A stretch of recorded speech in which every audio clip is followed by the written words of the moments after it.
Welcome to Simplified Reads, the show where we take big, emotionally heavy books and turn them into simple, meaningful insights you can use in your everyday life.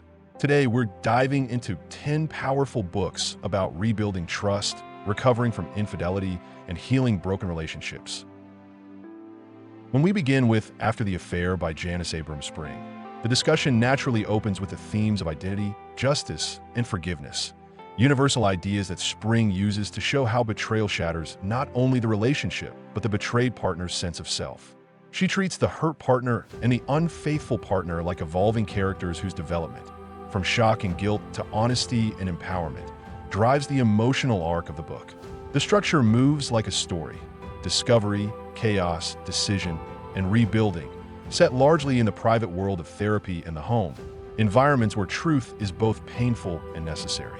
Her warm, clinical style, rich in metaphors like wounds and bridges, guides readers through internal conflicts, can I ever trust again? And external ones, boundary setting, transparency, offering resolutions that prioritize emotional clarity rather than easy happy endings. Through a 2010s cultural lens where affairs are common but rarely discussed honestly, the book raises deep questions about whether love can grow stronger after betrayal, setting the stage for the next exploration. Moving seamlessly into How Can I Ever Trust You Again? By Andrew G. Marshall, we encounter a quieter, more reflective look at trust itself, what it is, how it breaks, and how it may be rebuilt piece by piece. Marshall presents the betrayed partner as someone seeking certainty and the betrayer as someone learning vulnerability, with both characters developing through structured emotional exercises that reshape their inner worlds. The narrative unfolds like a calming 7-step journey, paced to reflect healing rather than haste, all set within an introspective emotional space reminiscent of a counselor's office. Marshall's gentle language, full of metaphors about rebuilding brick by brick, highlights conflicts around fear, shame, and privacy while pushing readers toward careful, thoughtful resolutions. As a product of its time, it reflects early 2010s emotional openness and invites philosophical questions about whether trust is a choice, a feeling, or a practice. This naturally leads into Healing from Infidelity by Michele Weiner-Davis, which shifts from reflection to action by emphasizing agency. The idea that small, deliberate behaviors can transform a broken marriage. Her characters are practical, ordinary partners who must become active participants in their healing. Their development unfolds through concrete steps, moving the plot from understanding the affair to communication resets, reconnection exercises, and trust-building routines. The setting is the everyday life of the home, emphasizing that marriages heal or don't, in kitchens, cars, late-night conversations, and 1,000 small interactions that define partnership. Her straightforward, coach-like style offers solutions to conflicts like emotional flooding and withdrawal, leaving readers feeling empowered and ready to act. Positioned within the practical self-help movement of the 2010s, this book asks whether consistent loving behavior can lead emotions rather than simply follow them. From there, the conversation naturally widens with Esther Perel's The State of Affairs, which reframes infidelity not just as personal failure, but as a window into desire, freedom, and identity in modern relationships. Perel's characters, betrayers, betrayed partners, and third parties, are complex individuals pulled between duty, longing, and self-discovery, and their arcs reveal internal conflicts far richer than good or bad. Instead of a step-by-step plot, the book unfolds as layered essays, set across diverse cultural and emotional landscapes shaped by technology, changing gender roles, and the pressures of modern marriage. Her lyrical style, full of metaphor and philosophical inquiry, leans into ambiguity, offering resolutions that prioritize understanding over reconciliation. Perel challenges cultural assumptions about monogamy, reminding readers that affairs raise questions about human desire that cannot be answered with simple moral formulas. This philosophical sweep gently transitions into the spiritually informed warmth of Rebuilding Trust After Betrayal by Gregory L. Jantz with Keith Wall, which blends psychological and faith-based themes of grace, accountability, and emotional safety. The hurt partner is portrayed as someone wrestling with fear and self-protection, while the betrayer must move from guilt to sustained responsibility, and their shared development is guided by stories where honesty and empathy gradually replace secrecy. The plot follows a structured healing arc, defining betrayal, establishing boundaries, and Rebuilding Intimacy, set within a world that merges therapy with spiritual reflection. Jantz's compassionate, counseling-style voice addresses conflicts between the desire to forgive and the need to feel safe, offering realistic resolutions rooted in long-term behavioral change. This book sits at the intersection of mental health and faith movements of the early 2020s, raising questions about the role of grace in relational healing. The journey then deepens with the clinical precision of Getting Past the Affair, second edition by Douglas K. Snyder, Christina Koch Gordon, and Donald H. Baucom, which approaches betrayal through themes of trauma, cognition, and structured emotional repair.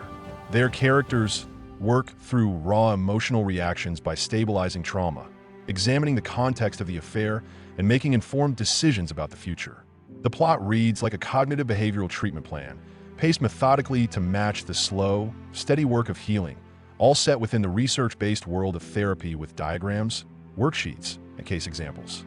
Their clear, educational style addresses conflicts like intrusive thoughts and blame spirals while guiding readers toward resolutions grounded in psychological science. Positioned in the trauma-aware era of the 2020s, it asks powerful questions about how much science should inform intimate relational decisions.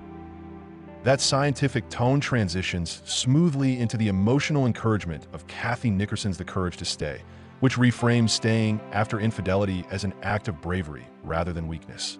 Her characters include the hurt partner battling shame and the betrayer learning deep empathy, and their development centers on rebuilding safety, emotional closeness, and intimacy. The book's structure moves from validation to stabilization to reconnection, paced with both compassion and determination. Set in a supportive therapeutic environment, literal or emotional, it acknowledges cultural pressure to leave while honoring the readers who choose to stay. Nickerson's nurturing style walks readers through conflicts like fear and boundary setting while offering hopeful resolutions.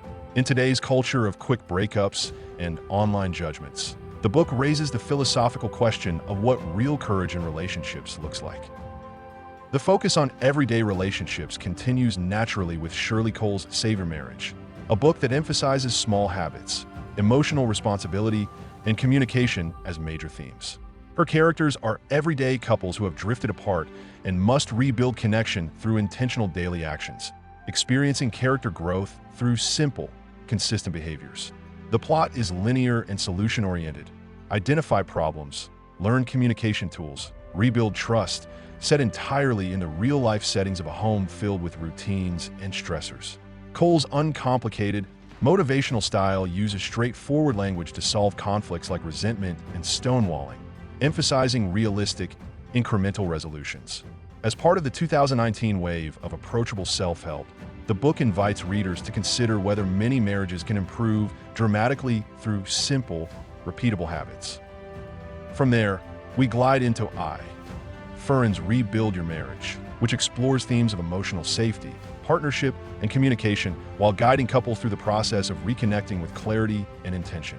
The characters are portrayed as partners who may not be psychologically trained, but are willing to learn basic skills that shift their dynamic from reactive to collaborative. The narrative structure is simple: define issues, rebuild communication, restore trust, and then strengthen long-term intimacy, paced for easy comprehension. The setting is a familiar domestic world shaped by modern pressures like work stress and digital distractions. Fern's clear, checklist-style voice addresses conflicts like misinterpretations and silent resentment, offering practical, attainable resolutions. In the context of early 2020s relationship literature, the book poses the question of whether broken marriages are often broken systems, and whether systems can be rebuilt step by step. Finally, Scott Haltzman's Secrets to Surviving Infidelity, second edition, brings us fully into the 2020s with themes of neuroscience, temptation, and relational self-regulation.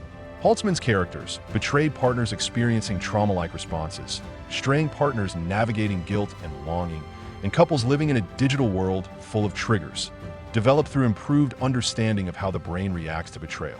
The plot follows the familiar arc of discovery, trauma stabilization, exploration, and rebuilding, but integrates biological explanations that give readers a new frame for their emotions.